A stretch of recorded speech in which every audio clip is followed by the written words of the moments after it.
From Impact Alpha, it's This Week in Impact, where we bring you some of the most interesting impact investing stories of the week. It's Friday, May 2nd. I'm Brian Walsh, and I'm joined this week by Impact Alpha editor David Bank. We'll discuss some initial entries in the playbook for shared prosperity, plus how inflation and economic instability is impacting pay-as-you-go financing in the off-grid solar market. And finally, why former presidential candidate and climate investor Tom Steyer sees now as a buying opportunity for investors with dry powder to deploy. That's all coming up on This Week in Impact. Hi, David. Happy Friday. We've made it to May somehow. How are you doing? I'm doing great. Happy belated May Day to you, Brian. Thanks so much. Well, let's get to our first story. This week, we had an Agent of Impact call that was all about the playbook for shared prosperity that Impact Alpha has been building. Now, this playbook features compelling examples and roadmaps for a positive future agenda. David, we talked about this before, but remind us what we're hoping to put together here with this playbook. Yeah, well, this is just an attempt to take kind of impact investing down to ground, and that means projects that reduce costs for regular families, or increase livelihoods, or increase wealth, and materially make lives better for working folks, for everyday folks around the country. And we've been collecting several dozen of these now. People have been reading Impact Alpha, have been seeing them over the years, but we're pulling it together, as you say, as kind of a agenda, a positive, practical, solution-oriented agenda for moving forward together. So, what are some of the early highlights or examples that we've been collecting here? One of our guests on this week's call was Damian Dwin. He's the head of Lafayette Square, and they're a private lender to middle market companies. And these are, there's something like 175,000 of these mid-sized companies, and they employ something like 50 million people. It's really the backbone of the workforce, and really of the working class. And he said that working class people, working class places is the biggest domestic investment opportunity of our lifetime. They've got a very interesting model where they both give their borrowers a break on their interest rates for their loans, and then they also get a break from their capital providers on interest in return for helping more of those workers sign up for things like retirement benefits, for healthcare benefits, for different kinds of training and sort of financial security provisions. Here's what Damien said. We have three 2030 goals at Lafayette Square. We've committed to create 100,000 working class jobs, invest 50% of our capital in working class places, and see that half of our portfolio companies adopt managerial assistance aimed at reducing turnover and increasing healthcare and retirement. As we do those three things, our fund enjoys a lower cost of capital. So in effect, the market is providing Lafayette Square with an incentive to do the right thing on the topics of economic mobility and improving outcomes for the working class. So the thesis here is it's not charity, this is just good business, right? Absolutely. And Damien is very outspoken about this being a capitalistic enterprise here, that you can get better returns and you can get a better workforce, you get better companies, therefore better credit risk for borrowers, and everything is lined up. And they've really done a good job of sort of aligning these incentives up and down the chain. So that's what makes it a play in this playbook here, is that it's a model that can be replicated. Absolutely. And another one, that we think is important, it's kind of a little bit different end of the market, but home ownership is really the way that most Americans have built their kind of generational wealth. It's an asset that can appreciate it over time, generally speaking, has appreciated. And there's been a lot of attention, rightly so, on helping first-time home buyers get into the market, but there's been less attention on home ownership preservation. And a lot of folks get into a home, but they don't really have the wherewithal to keep it. There's high maintenance costs, there's high insurance costs, there's high taxes. Daniel Smith of Keepingly is trying to tackle this problem and really turn your home into part of your asset base, and really part of your sort of financial resources, by making it much more easy to maintain your home, but also to be able to pull money out. And so we realized that it's really important to be able to give persons those kinds of details and toolkits so that they can manage the home as an asset. It's not just the place where you feel good at, it's the place where, hey, you need to be able to take out the equity, you need to be able to take out, a loan, send your kids to school, etc. We need to be thinking of your home like that. So that's keepingly trying to help preserve homeownership. But another threat to homeownership is disasters, right? Floods and fires and other things that are kind of increased by climate change. So what's happening on that front?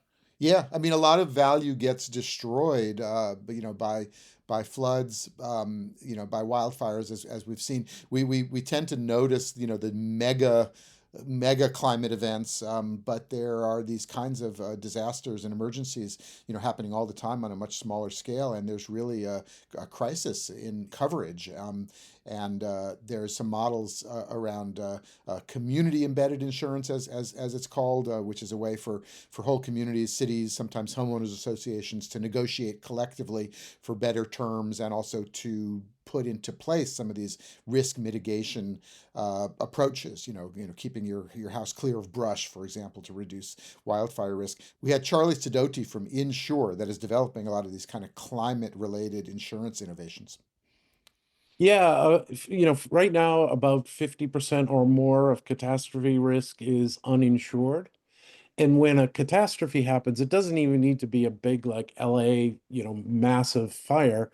Like small storms in those communities that Damien talked about that are, working people in working class places, they can get a tremendous amount of wealth can be wiped out from very small events that occur when the protection gap is at 50%. And so what we're trying to do is really think about how is risk financing done in a way that increases or closes the protection gap. All right, well, those are three compelling examples from this emerging playbook for shared prosperity. You can read a full write up of the call and watch the full replay on impactalpha.com.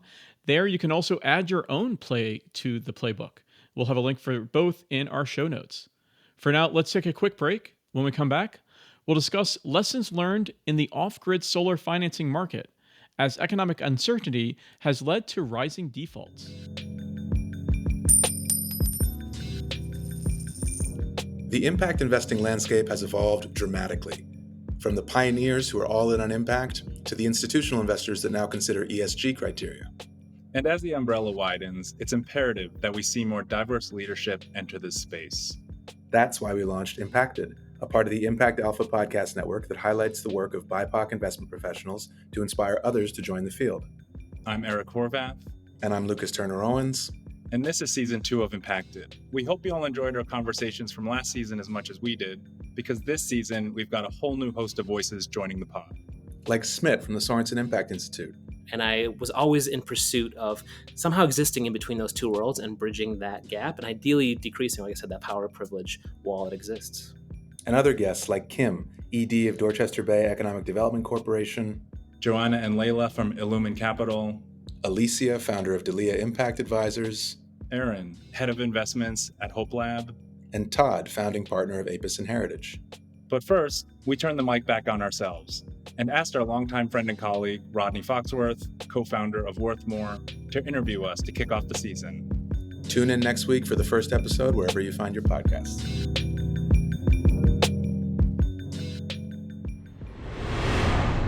Impact Alpha's Lucy and Gigi wrote about the growing off-grid solar market, which has connected over 560 million people to clean and reliable sources of electricity in emerging markets.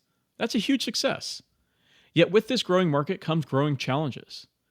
Impact measurement and customer insight company 60 Decibels has a recent report with some interesting findings on what might be driving some of the increased customer defaults in this space. David, let's first set the scene. We're talking about huge areas of the planet with enormous populations that have no available electric grid. So these home solar units are a huge breakthrough. How many off-grid solar customers rely on credit or pay-as-you-go to finance their solar equipment? Well, as you say, off-grid solar has been a huge kind of example of a leapfrog technology, almost on akin to mobile phones in a place like Africa, where there has not been reliable grid service. And then on top of that, the financing mechanism of pay-as-you-go, which really did kind of grow up around solar, has also been a game changer because it financed, essentially let people pay over time, and that made the economic proposition really appealing. And so over the past 10 years, this has become a bona fide industry, and the progression of these financing mechanisms has really been incredible in the sense that the companies have now been able to kind of take their accounts receivable to the bank and get commercial lending. That was not at all the case when we started looking at it about a decade ago. But as the number of customers goes up, in the last year or so, the default rate on those loans, essentially they're loans against this fixed asset of a solar system, the default rate has gone up. A lot of that is kind of a little bit of a post-pandemic hangover. On the one hand, it's also inflation generally taking a bite out of people's incomes, and then it's also something about not quite understanding that maybe the terms of these deals. So, for example, if you don't keep your payments up, you not only have the electricity switched off, they have a kind of kill switch that they can activate centrally, but sometimes you have the whole system repossessed, and then you've put in a number of months of payments and you have nothing to show for it. So there's a kind of a financial responsibility aspect to this. I think about 40% of solar customers in these kinds of markets are financing it through pay-as-you-go. Most people just pay cash up front and then they're fine. But that for those 40%, it's not a good thing for them to be defaulting, either for them or for the solar companies. So what are the implications for companies that are providing this financing to these customers? Well, they clearly want to keep their payment rates up. It helps them get the commercial credit that they need.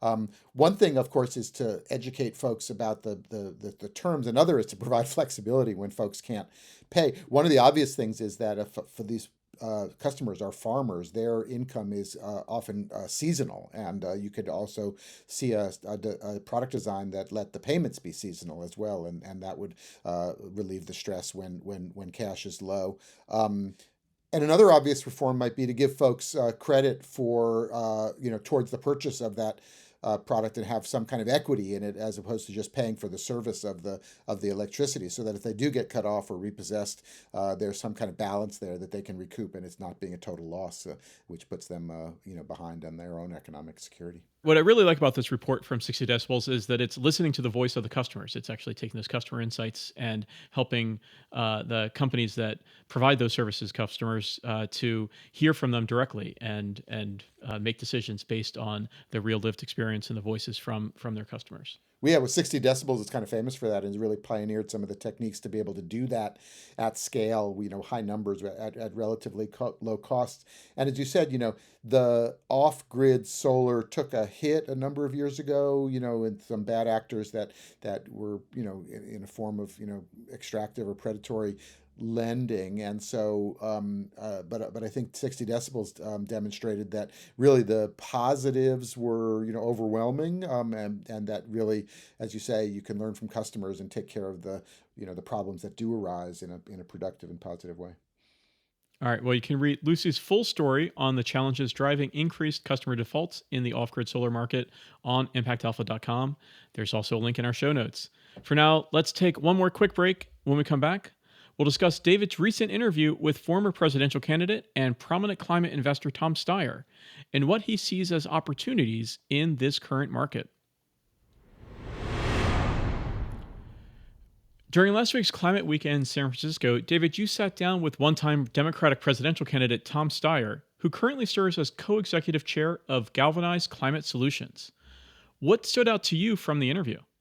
Well, Tom Steyer is kind of a legendary investor. He made his fortune with Farallon back a couple decades, and then he quit that and as you say, ran for president. And then he's come back with Galvanize, and it's specifically a climate investment firm. They raised their first $1 billion fund a couple years ago, and are raising a second fund specifically around real estate. But he made a very good point, because everybody's bemoaning kind of the pullback on climate leadership from the U.S. Administration. But he had a kind of investor lens on it, which is maybe it's a good buying time. And he said specifically, if a big investor, big capital provider like the U.S. government, is suddenly withdraws, that leaves more room for climate investors to come in. So if you've got cash now, and you can make investments, valuations are lower and returns are higher. And so he was very bullish on it being a good time to be a climate investor.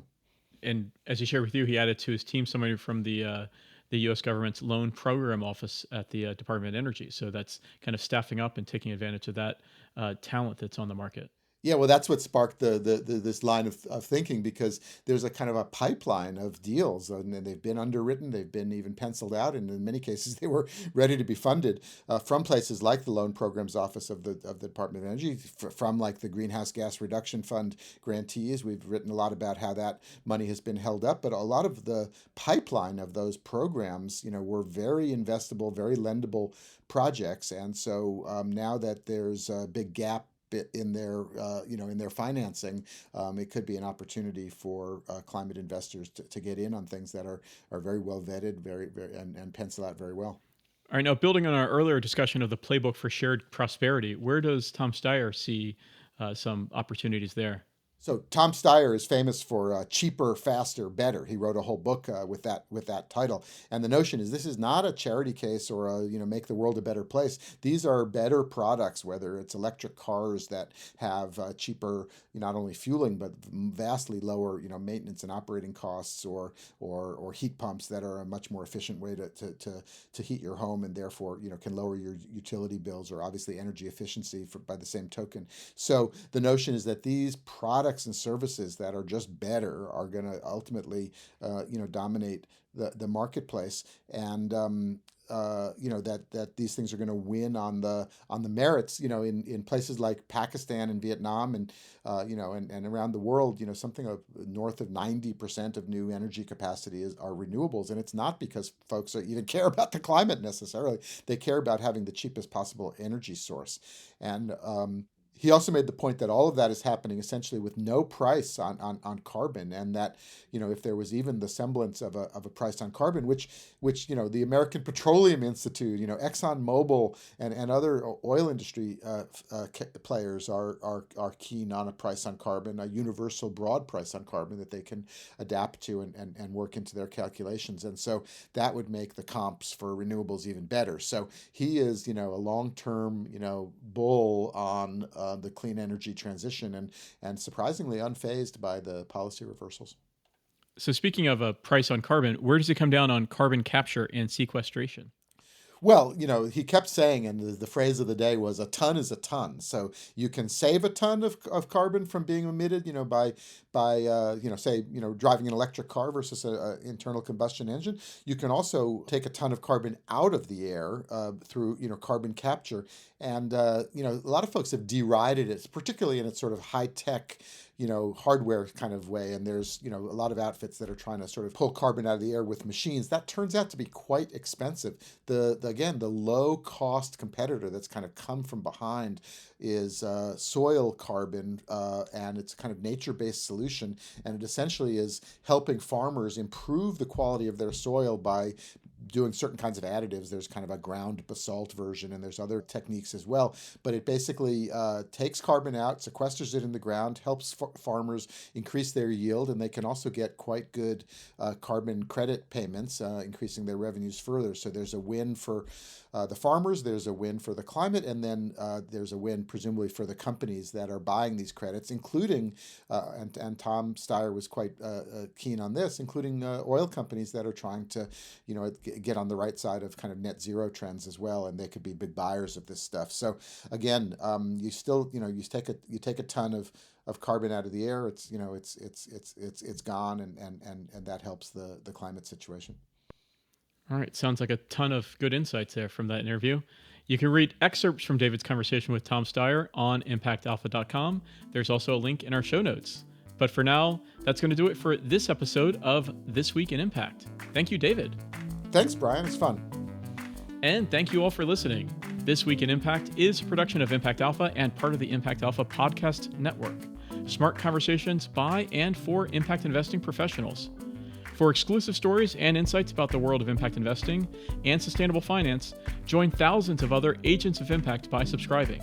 Just go to impactalpha.com/subscribe for full access. Thanks as always to our producer extraordinaire, Isaac Silk. For David Bank, I'm Brian Walsh, Managing Director of the strategic advisory firm Human Nature. We'll see you next week for more Impact.